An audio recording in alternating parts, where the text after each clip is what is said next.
Hey everybody, Karen Bryant here talking with Cody Stamann, who is taking on Douglas Silva de Andrade at UFC Charlotte. Hey, this is a great fight for you. I like this matchup. What did you think of it when they offered it to you? Well, I mean, obviously there's no easy matchups in the UFC, and Andrade is a kind of a scary dude. Just looking at him, he's kind of scary. But I fought a lot of scary guys, so this is a place that I'm really comfortable in terms of a matchup, and I think I match up really well against him. I think stylistically, it's a really tough fight for him. Okay, so for we should back up a little bit too, right? Because you kind of have bounced between featherweight and bantamweight and stuff, but this is at 35, right? Unfortunately, yeah, it is. I wish. I mean, we're both huge. The thing is, like, I wish I could just talk to him and be like, "Why are we doing this, man? We're both gonna cut a ton of weight. Why don't we just fight at 145?" You know, Yeah. like we're both big guys. We're gonna kill ourselves to make weight. Why can't we do this at a different weight? But I think that time has passed. I should have probably mentioned that, a month ago. Yeah, maybe. I mean, the thing about it is like obviously, if you want to try to advance in one division, you kind of need to stick there and make your way. But yeah, I mean, maybe at this point you should just go to 45 and stay there. Yeah, it's definitely something. I mean, my family, everyone close to me is just like, dude, why do you cut the weight? Yeah. Why do you put yourself through that? It'd be so much easier for you to fight at 145. And the reality is, like, I just don't feel like I'm big enough. I'm huge at 135 and I'm small at 45. I think there's definitely advantages to fighting at 45. I think, there's not quite the depth that there is at 35.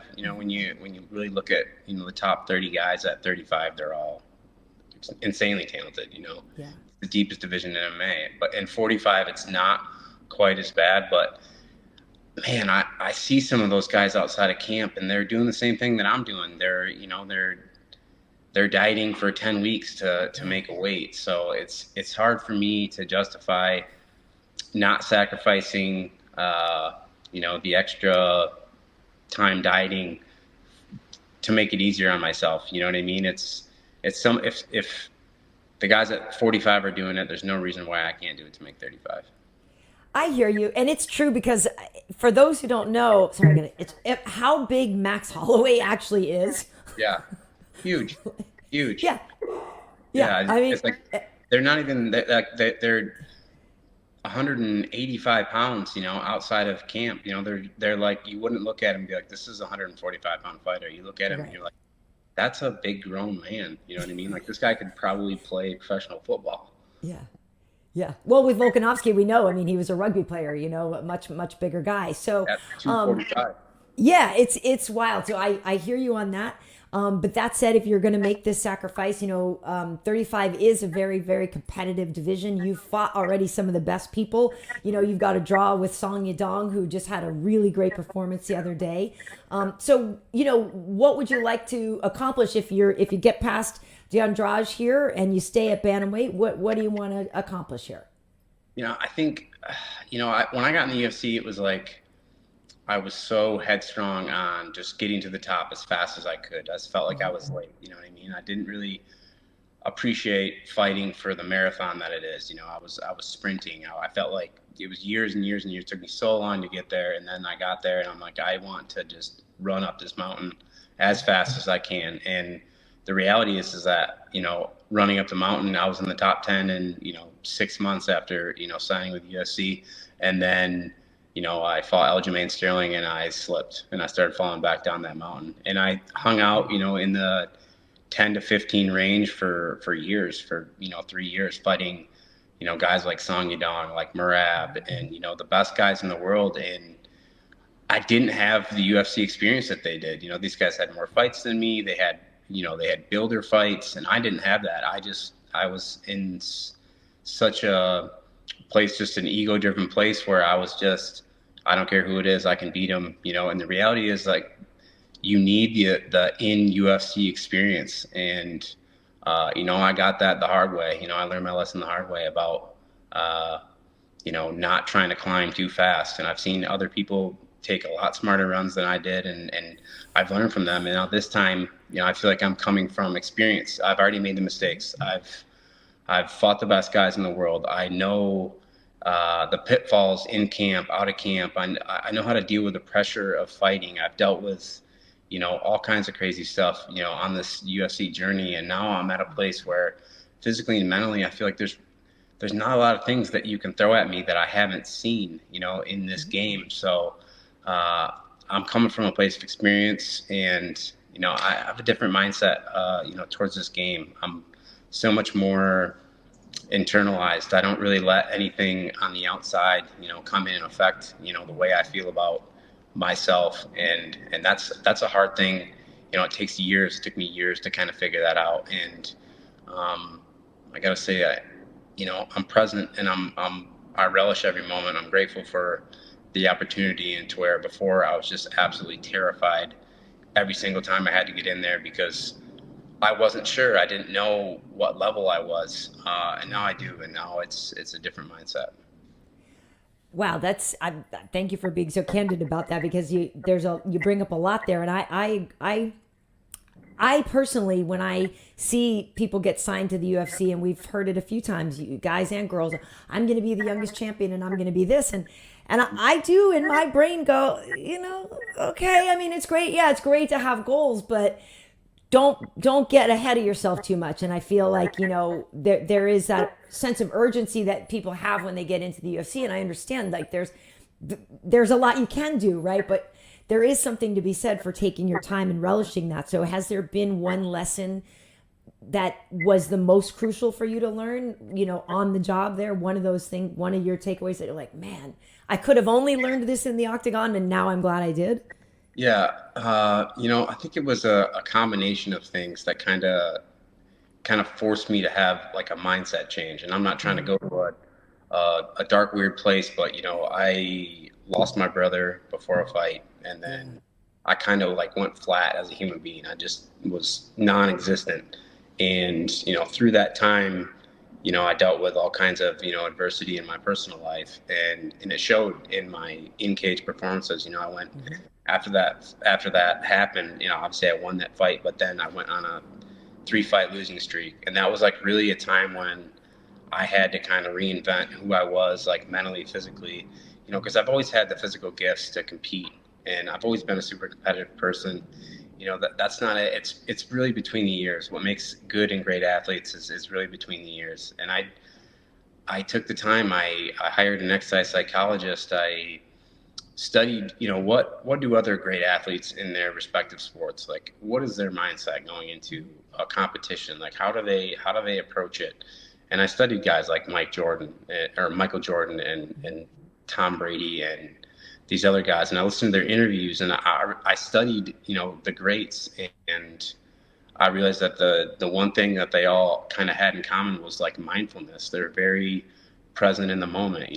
Jordan always said, I'm not really worried about a shot that I haven't taken yet. And that kind of resonated with me in the way that, like, I put so much pressure on myself to perform in the cage during camp. There's always like this anxious feeling that I have. And now I'm just present in the moment today. I'm not really stressing about the fight next week. I'm not worried about the diet, the weight cut, all those things. I'm just enjoying today. I'm not going to let, those things kind of like put pressure on my shoulders, the way I used to. And it's been, I've been, working this mindfulness for, my last couple fights. And honestly, it's so much easier to be the competitor that I need to be, the human that I need to be. You know what I mean? I'm more present in my personal life.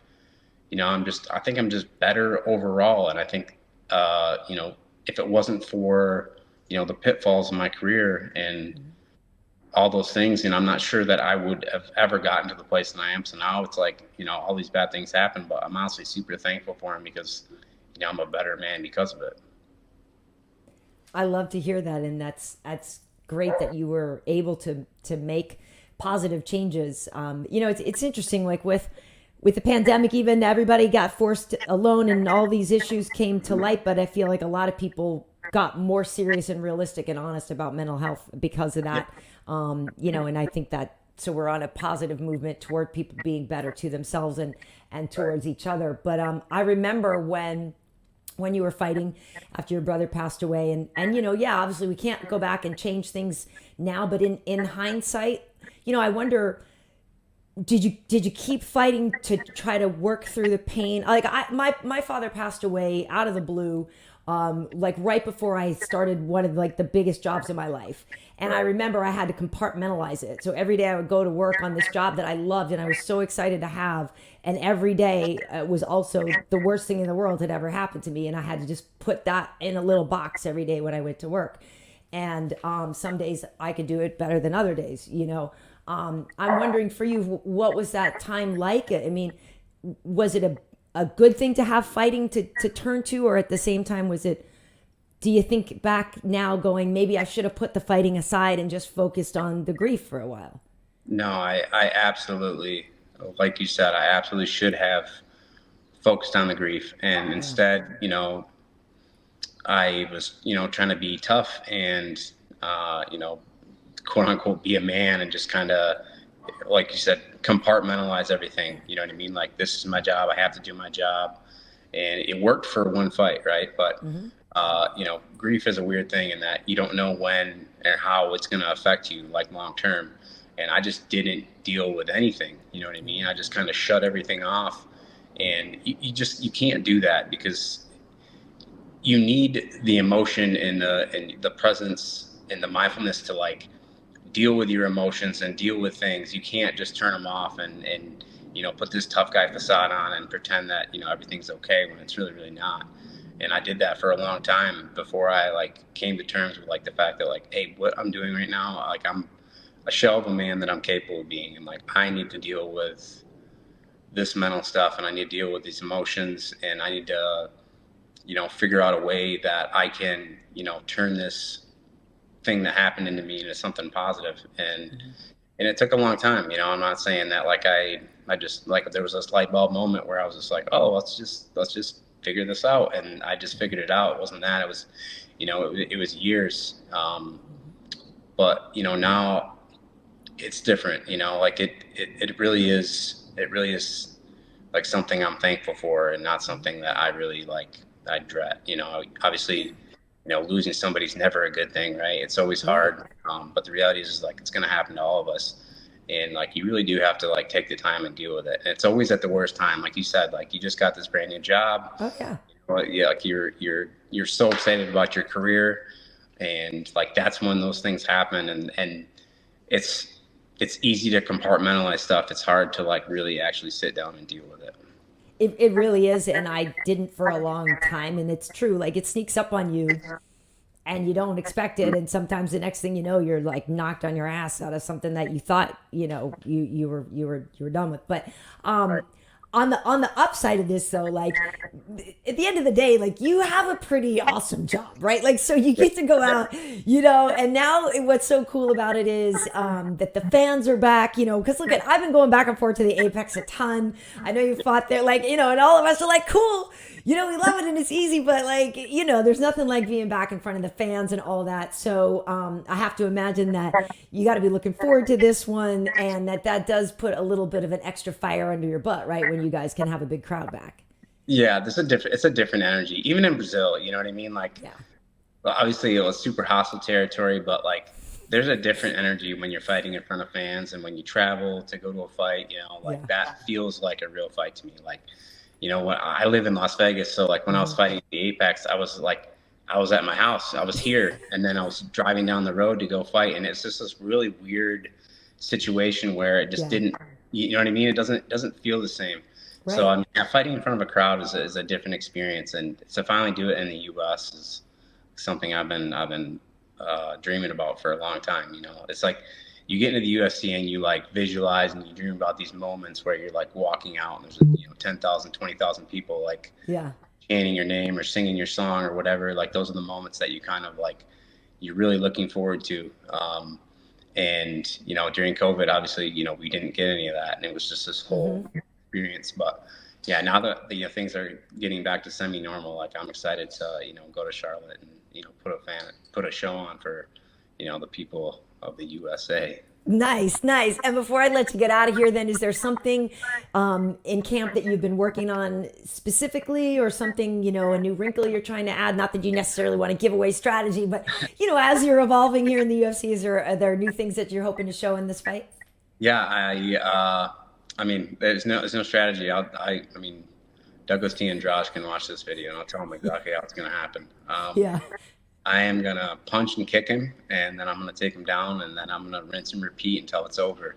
Whether it lasts 5 minutes, 10 minutes, 15 minutes, it doesn't really matter. I'm confident in what I'm capable of doing right now. And, for him to, be able to beat me next Saturday, he's going to have the best night of his life. And I'm not saying it's not possible, but the probability of it, it's really small. I don't know that he has a chance in this fight, with the way that I feel and the things that I've been doing, like in the gym. I'm gonna be a tough guy to beat next Saturday. All right. Nice. That's a good one. I love it. Well, looking forward to seeing you fight, and I'm glad that you had some time today. And I really appreciate your candor. And I think a lot of people can learn from your experience, and just for you being honest. Like you said, a lot of times, too often, men walk around and think they have to be a tough guy. So How you thank you feeling? Good. yeah. Yeah. Awesome. Well, thank you so much. And best of luck with the weight cut. Have fun out there with the crowd. And we'll see you in the octagon. Awesome. Thank you.